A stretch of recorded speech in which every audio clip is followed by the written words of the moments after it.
Halo, Hai guys. hai guys. Hai guys, Nama saya Kirani Hafiz Azizah. Nama aku Kezia. Saya Kiri. saya Jasmine Putri. Saya Mufli.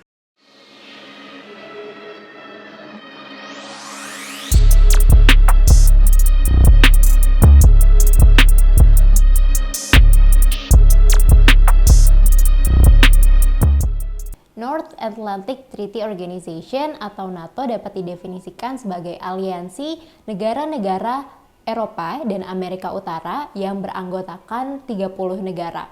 Nah, di mana negara-negara ini dibentuk dan disetujui melalui Perjanjian Washington atau Washington Treaty. Negara-negara tersebut adalah Albania, Belgia, Bulgaria, Kanada, Kroasia, Republik Ceko, Denmark, Estonia, Perancis, Jerman, Yunani, Hungaria, Islandia, Italia, Latvia, Lituania, Luxembourg, Montenegro, Belanda, Makedonia Utara, Norwegia, Polandia, Portugal, Romania, Slovakia, Slovenia, Spanyol, Turki, United Kingdom, dan Amerika Serikat. Lantas, bagaimana ke-30 negara ini dapat bergabung menjadi satu dan bagaimana NATO dapat terbentuk?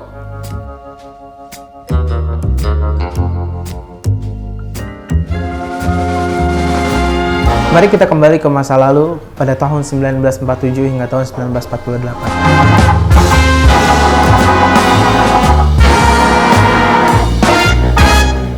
Setelah selesainya Perang Dunia Kedua, serangkaian peristiwa besar terjadi yang mengakibatkan kekhawatiran pada negara Eropa bagian barat.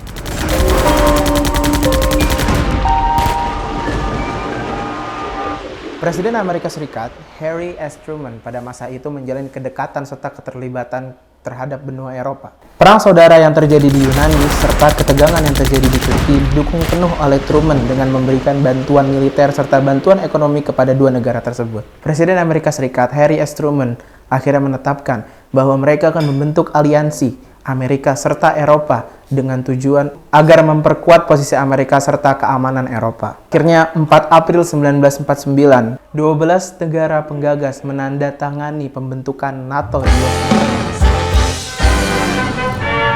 On April 4, 1949, the North Atlantic Treaty was signed by Norway, Denmark, the Netherlands, Belgium, Luxembourg, France, Italy, Portugal, the United Kingdom, Iceland, Canada, and the United States. This union of 12 nations became known as the North Atlantic Treaty Organization, or more simply, NATO.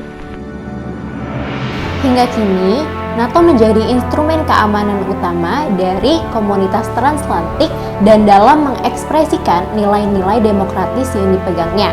Dengan hal itu, maka Amerika Utara dan Eropa dalam hal keamanannya dapat disatukan menjadi satu secara permanen. Dikatakan demikian karena secara fundamental tujuan dari NATO ini adalah untuk melindungi keamanan dan kebebasan negara-negara anggotanya yang dilakukan melalui cara-cara politik dan militer.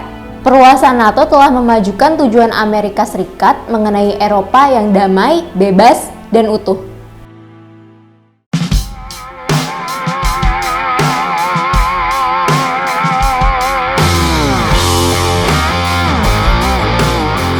Tujuan NATO adalah untuk menjamin keamanan seluruh negara anggota melalui cara politik dan juga militer. Melalui politik, NATO membuka kerjasama seluruh negara anggotanya dalam hal pertahanan dan keamanan untuk memecahkan masalah ataupun mencegah konflik. NATO berusaha mengamankan perdamaian abadi di Eropa berdasarkan nilai-nilai umum kebebasan individu, demokrasi, hak asasi manusia, dan juga supremasi hukum. Selama Perang Dingin, NATO berfokus pada pertahanan kolektif dan perlindungan anggotanya dari potensi ancaman yang berasal dari Uni Soviet. Dengan runtuhnya Uni Soviet dan munculnya aktor non-negara yang mempengaruhi keamanan internasional, maka banyak sekali ancaman baru yang muncul. NATO melawan ancaman ini dengan memanfaatkan pertahanan kolektif, mengelola situasi krisis, dan juga mendorong keamanan kooperatif. Selama Perang Dunia Kedua, tujuan utama NATO adalah untuk menyatukan dan memperkuat pertahanan militer Barat dalam kemungkinan invasi Uni Soviet. Anggota NATO harus atau ditetapkan untuk mendukung Amerika Serikat. We are united in condemning the Kremlin's unprovoked aggression and in our support for Ukraine's sovereignty Selanjutnya mengenai and NATO yang territorial sekarang, integrity. setelah berakhirnya Perang Dingin, sekarang NATO memerlukan orientasi terbaru. Sekarang NATO menjadi kerangka kerjasama Eropa dan Amerika Serikat dalam pertahanan dan keamanan. Terakhir, NATO kini bekerja sama dengan Uni Eropa dan juga PBB.